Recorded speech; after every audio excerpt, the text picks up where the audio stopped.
picking up where we left off on the grapevine, a few other things. Don't participate in the grapevine because especially if you aren't the person who knows what they're talking about, it's really easy to spread false rumors. And the easiest way to eliminate grapevine is for management to be open with everybody.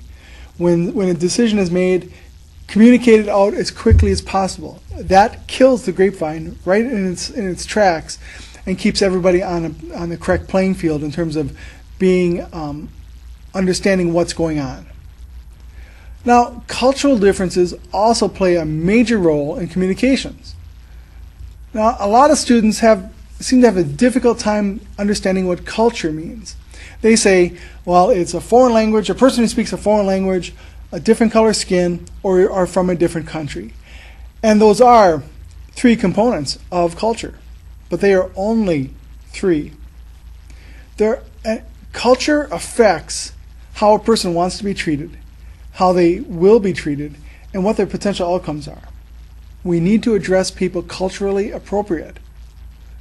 So what are some other cultural variations? We've talked about language, race or ethnicity, country of origin. Well, how about religion? Religion is a culture. How can religion be an issue? Well, if a person comes in and they're a Jehovah's Witness, what's the difference with the Jehovah's Witness? No blood products ever. How about a person who is vegan? No animal products of any sort. How about a person who is very elderly, very young? How about the difference in culture between men and women? Those are all cultural differences beyond the simple idea of culture. There are other cultural differences. Gender, or gender, what's the term now? But, what gender are they? Are they transgendered or, LGBT, whatever? That's a cultural difference. How about the person who's morbidly obese? I have taken care of people who are 600 pounds, and you need special equipment. Are you going to treat them any different than you treat anybody else? You shouldn't. Will you? Most people probably will. How about a person who is a known drug user? How about a person who is tattooed head to toe with body piercings everywhere?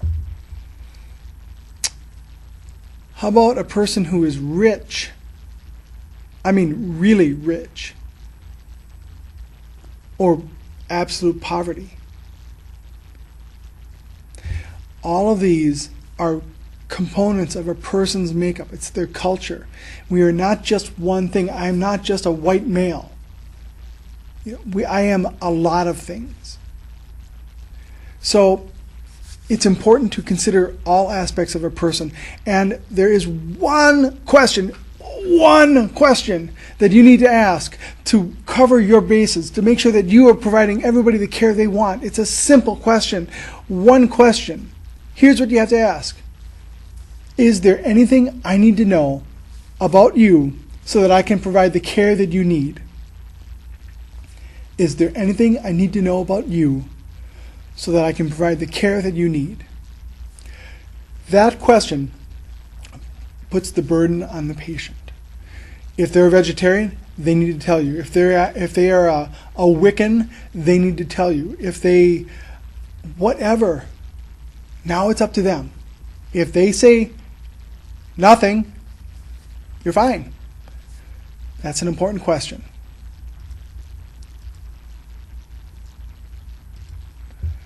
So, what are some ways of communication? Well, there's obviously written communication. Written communication is very good. It is formal. It can be saved. So because of that, take your time. Take your time writing your communication. carefully proofread it. I really recommend, if your email system does not have a spell check, and not all of them do, that you write your email in Word, run it through spell check, make your changes, and then copy it over to email. Reading an email with typos and misspellings just destroys the person's credibility.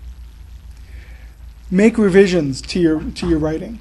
Don't just quickly write out something and send it. Write out, think about it, revise it. Is it tightly crafted, or does it ramble? People don't have time to read multi-page emails. Get to the point.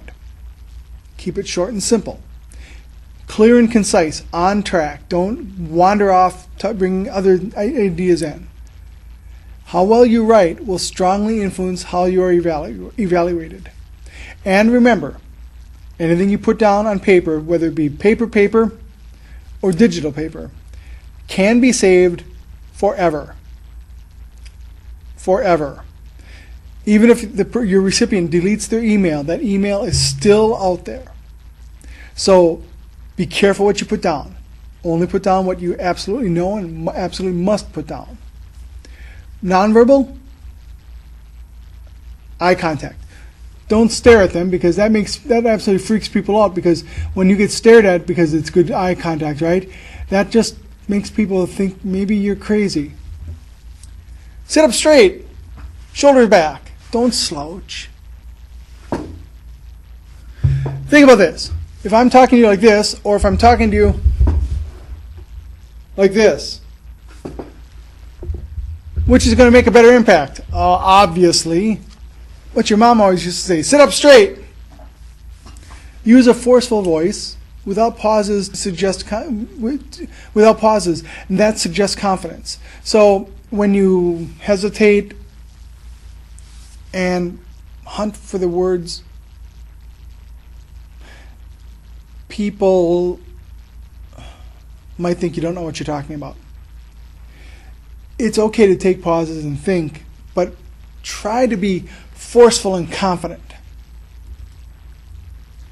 Watch out for distracting behaviors. That's a big one. Don't glance at your watch. Don't glance at your iPhone. Don't look at the clock. Look at your shoes. Be real. Be there with your person that you're talking to. Focus on what they are saying. Listen. Make sure you understand what they're asking, and then answer what they've asked or respond appropriately. Pay attention to nonverbal communication. What does it say when a person sits like this, leaning back with their arms over their chest?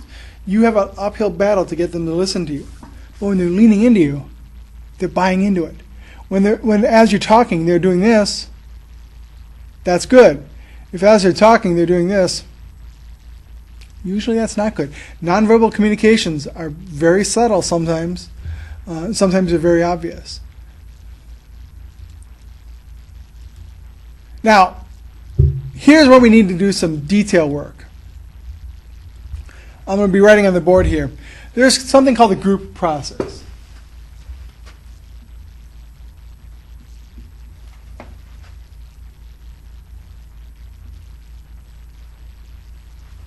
The group process. I hope you can see that. Oh, look at it. You can't.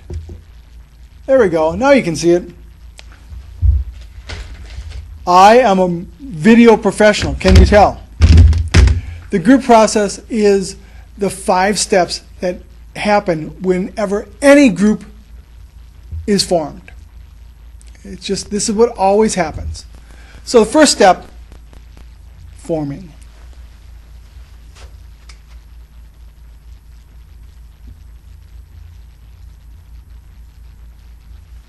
Forming. You're getting together. Everybody's just being brought together. It's the very beginning. Nobody really knows what's going on necessarily. There isn't a leader within the group. There's the leader, whoever is bringing people together, is kind of looked to for control. Nobody really knows what they have to do. They're just brought together. Think about the first day in your nursing classes. You're all brought together. You kind of know what you're there for, but you really don't know what's going on. Forming. A lot of dependence on the leader for guidance and direction. Very little agreement in terms of what's going on. Forming. Next step.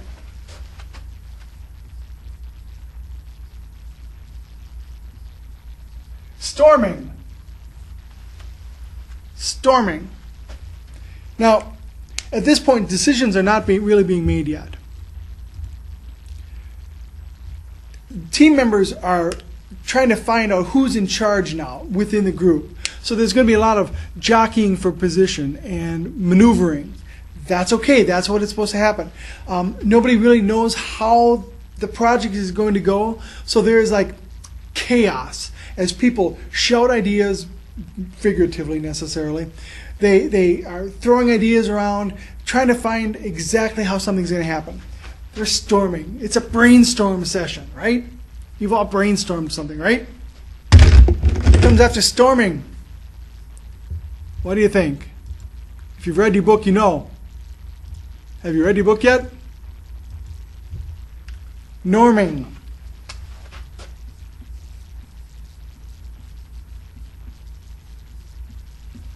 Norming. What happens in norming? People are starting to get on the same page. They're starting to agree with the plans. There's a lot of cohesion now. People are getting together. Roles and responsibilities are very clear now because you're norming the plan. Big decisions being made by the group as a whole, not just one person, but everybody's getting together. Small decisions like individual components might be handed down to one person, but the overarching goal is everybody working together. Commitment and unity is strong. They are united in their focus on whatever the goal is. The team might actually be having fun and engaging in social activities. A leader facilitates and enables, an external leader facilitates and enables, but doesn't actually run the group. So imagine you're on a committee at work. At this point, your manager isn't going to the meetings. She's just making sure the meetings are being held. Or he makes sure that you have the equipment that you need, but that's it. They're a resource. They're no longer leading. When you're in the norming phase, there are leaders within the group. What comes next? So we started with forming, right? Started with forming, where everybody comes together, nobody knows what's going on. And that external leader is the one running everything. And then we get the storm phase, where it gets kind of chaotic and everybody's trying to figure out who's doing what, and factions are forming and deforming, and there's some power struggles in the storming phase because it's growing, it's coming together. And this is exciting because now something is starting to happen. After storming, we go to norming, right? And again, in norming, now we have a group that is focused together. The same purpose, one purpose, or whatever. The group is going for it, right? They have a leadership within the group now, not external leadership. There's unity, there's commitment. Next step, what comes after norming? We formed, we stormed ideas, we norming, or in other words, we're making our ideas, in the norming process, we're taking our ideas and making them routine or standards. We're normalizing these into policies. What comes after that?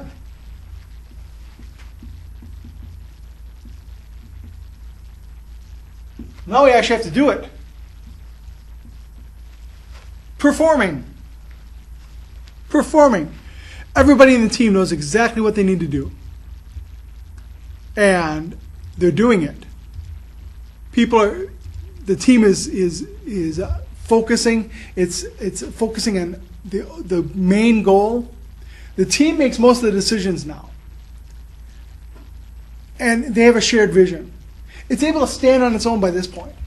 When you're in the performing phase, it's running. The team has gone through the coming together, the brainstorming, the normalizing, Now it's running like a well-oiled machine. Everybody knows the goals, everybody knows their position, and everybody is performing. They are working it. What's the last step? The last step is sometimes the hardest.